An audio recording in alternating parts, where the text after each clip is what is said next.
যখন আমি বাড়ির লোকদের কাছে বোঝা হয়েছিলাম, বেকারত্বের সমস্যায় ভুগছিলাম, পড়াশোনা মোটামুটি শেষ করে যখন আমি বেকার ছিলাম, তখন আমাকে এই লাউ চাষেই সফলতা দেখিয়েছে।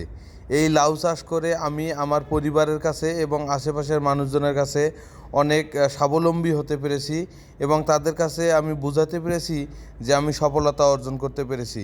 স্যার, আমি গত বছরে যে ঘটনাটা ঘটছে সেই ঘটনাটা আপনাদের কাছে বলি। যে আমি যখন পড়াশোনা শেষ করে যখন কোনো চাকরি বাকরি পাচ্ছিলাম না, চতুর্দিকে খালি ঘুরতেছিলাম ফিরতেছিলাম, মানে চেষ্টা করতেছিলাম, কোথাও চাকরি বাকরি হচ্ছিল না, তখন আমি একটা জমিতে লিজ নিয়ে তখন এরকম লাউ চাষ করেছিলাম। ঠিক এই রকম তো সেই গত বছর আমি মোটামুটি ভালো পরিমাণ একটা আর্নিং করেছিলাম এবং তারপর থেকে মোটামুটি আমাদের বাড়িতে কিংবা আশপাশের লোকজন সবাই মোটামুটি বলা বলি করছিল যে কৃষি কাজ করলেও কিছু না কিছু হবে। কৃষি হচ্ছে আমাদের প্রাণ এবং কৃষিকাজটা আমাকে অত্যন্ত ভালো লাগে। এখন আর আমার চাকরি বাকরি করার কোনো ইচ্ছা নাই, এখন কৃষি কাজ করবো ইনশাল্লাহ। গতবারের মতো এবারও সেমভাবে সেম জমিতেই আমি লাউ চাষ করেছি। লাউ চাষের ফলন মোটামুটি আল্লাহর রহমত খুব ভালো হবে, সেটা আমি এখন থেকেই বুঝতে পারছি এবং আপনারা যে ভিডিওটা দেখতেছেন স্যার, তা এটাতেও বুঝতে পারতেছেন। এবছর শুধু লাউ চাষে করছি, আগামী বছর ইনশাল্লাহ লাউয়ের সাথে ভেন্ডি, ঝিঙ্গা এবং অন্যান্য যে পটল, এই ধরনের চাষগুলো, শশা, এগুলো চাষ করার চেষ্টা করব ইনশাল্লাহ। তো মোটামুটি কৃষিতে ভালো পরিমাণ টাকা আছে যদি সঠিকভাবে সঠিক নিয়ম অনুযায়ী আপনি চাষ করতে পারেন। যেমনটা আমি খুব চেষ্টা করি, পরিশ্রম না করলে কিন্তু কখনো কেউ সফলতা অর্জন করতে পারে না। তেমনটাই একটা আসলে পরিশ্রম করলে সফলতা আসবে, এটাই স্বাভাবিক।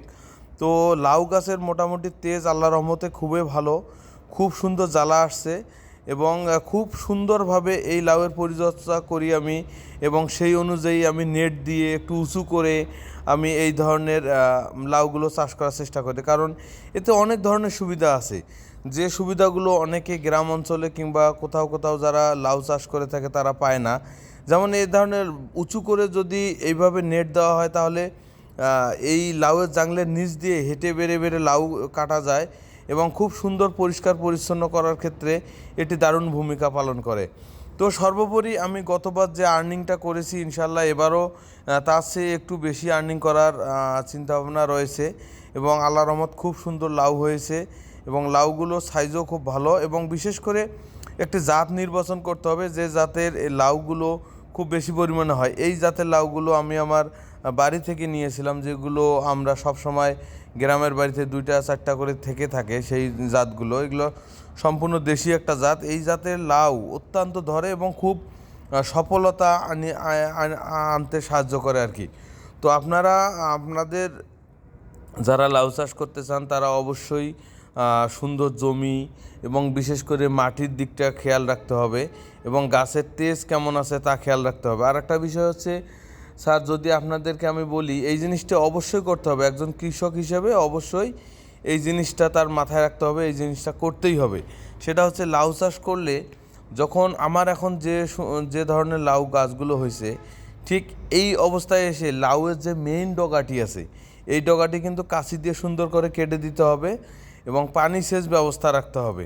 পানি সেচ ব্যবস্থা যদি সুন্দর রাখা যায় এবং সামনের ডগাটি যদি কেটে দেওয়া যায়, এরকম উঁচু নেট অর্থাৎ সুতা দিয়ে যদি জাংলে দেওয়া যায়, তাহলে এই লাউয়ের নিচের ভাগ এবং উপরিভাগ সুন্দরভাবে বাতাস পাবে এবং আলো বাতাস ঢোকার কারণে খুব সুন্দর লাউ হবে এবং লাউয়ের কালারগুলো হবে খুবই চমৎকার।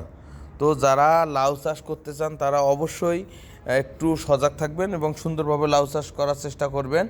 সফলতা আসবেই ভাই, কৃষিতে আপনি সঠিকভাবে কষ্ট করতে পারলে আপনার সফলতা কেউ ঠেকাতে পারবে না ইনশাআল্লাহ। তো কৃষি মানুষের খুব প্রিয় জিনিস, অবশ্যই কৃষিকে ভালোবাসবেন।